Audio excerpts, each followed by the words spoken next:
नमस्कार साथियों, स्वागत है आपका एक बार फिर से हमारे YouTube चैनल पर। और साथियों, आज को जो हम टॉपिक लेके आए हैं वो है सूर्यातप, इंसोलेशन। पृथ्वी पर जो हमें सूर्य से रोशनी प्राप्त होती है उसके विषय में ये हमारा टॉपिक है। और विशेषकर परीक्षा में इससे 1-2 नंबर का क्वेश्चन बन जाता है। तो आइए आज इस टॉपिक को ख़त्म कर देते हैं। देखिए, सूर्यतप मानते हैं ये 100 यूनिट क्या है, ये हमें सूरज से मानते हैं हमें टोटल 100 यूनिट ऊर्जा प्राप्त हुई। सूर्य से जब हमें 100 यूनिट ऊर्जा प्राप्त होती है तो 35 यूनिट वापस चली जाती है परावर्तन के कारण, और ये जो पृथ्वी पर पड़ती है, ये हमें पृथ्वी पर पड़ती है। तो देखिए, 35 यूनिट में से 27 यूनिट बादल वापस कर देता है। बादल के ऊपर धूप पड़ी और बादल ने उसको परावर्तित कर दिया। तो 27 यूनिट या फिर हम कहें 27 यूनिट बादलों ने वापस परावर्तित कर दी। 27 यूनिट वापस स्पेस में चली गई।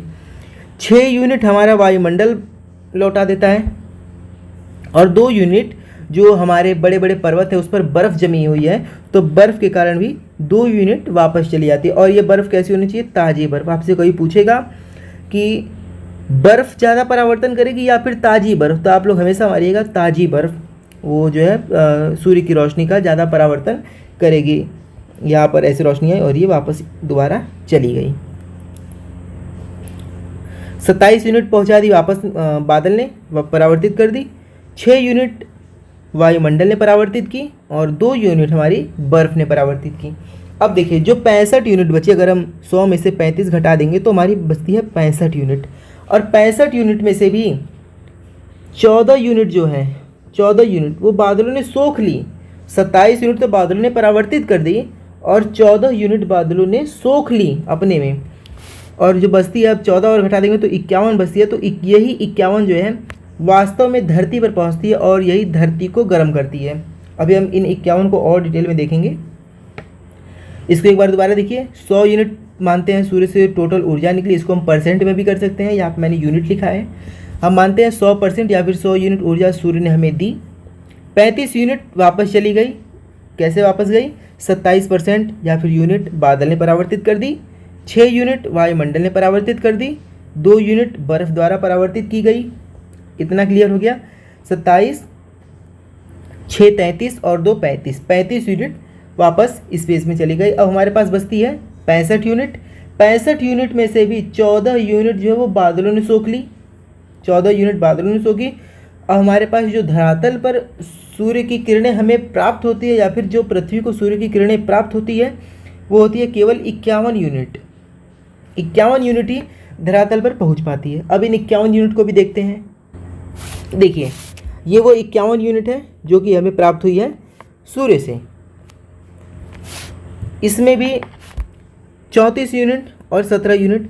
17 यूनिट क्या होता है? जैसे ही रात हुई 17 यूनिट ये वापस स्पेस में लौट जाएगा। रात होते ही ये 17 यूनिट जो है वो वापस स्पेस में चला जाता है।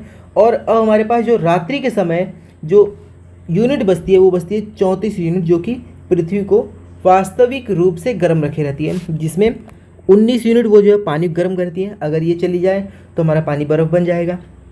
9 यूनिट हवा को गर्म करती है और 6 यूनिट अन्य प्रकार से किसी न किसी तरह से पृथ्वी को गर्म करते रहती है। ये आपके पेड़ पौधों को गर्म किया रहेगी, या फिर घर मकान के जरिए, मतलब धरातल को गर्म करेगी। कुछ न कुछ प्रकार से ये 6 यूनिट धरातल को गर्म करती है। 19 यूनिट जो है वो पानी गर्म करती है, जिससे पानी बर्फ़ नहीं बनता। 9 यूनिट जो है हवा गर्म करती है, जिससे कि शीतलहर जैसी हवा नहीं चलती है। नहीं तो आप चले जाएंगे उत्तरी ध्रुव में, तो वहाँ पर सूर्य की किरणें तिरछी पड़ती है, जिस कारण ये वहाँ पर बर्फ़ की हवा चलती है। तो अगर ये ना हो तो ऐसी बर्फ़ की हवा चलेगी, है ना। तो 51 यूनिट का आपको हिसाब कितना समझ आया? देखिए, 100 यूनिट हमें सूर्य से प्राप्त हुई, उसमें 35 यूनिट वापस चली गई दोबारा स्पेस में। 35 यूनिट में से भी 27 यूनिट बादलों द्वारा परावर्तित की गई। 6 यूनिट वायुमंडल ने परावर्तित की। 2 यूनिट बर्फ़ ने परावर्तित की। बर्फ़ जो पर्वतों पर बर्फ़ होती है उसने परावर्तित कर दी। बचा हमारा 65 यूनिट। उस 65 यूनिट में से 14 यूनिट बादलों ने अपने अंदर सोख भी ली। बचा उसके बाद 51 यूनिट। उन 51 यूनिट में से 17 यूनिट वो जो है रात होते ही वापस स्पेस में चली गई। अब बचती हैं जो धरातल पर जो किरणें बचती हैं रात के समय, वो बचती हैं 34 यूनिट। उन 34 यूनिट में से 19 यूनिट जो है वो पानी को गर्म रखती है, 9 यूनिट हवा या फिर सागरीय धाराओं को गर्म रखती है, और 6 यूनिट अन्य किसी न किसी प्रकार से पृथ्वी को एकदम से ठंडा होने से रोकती है। ठीक है, तो उम्मीद है ये आपको सूर्य तप का ये जो टॉपिक है वो समझ में आया होगा। अब इसमें कुछ बच तो नहीं गया है मेरे हिसाब से, इसमें कुछ नहीं बचा है। चलिए मिलते हैं आप किसी और वीडियो में, तब तक के लिए जय हिंद।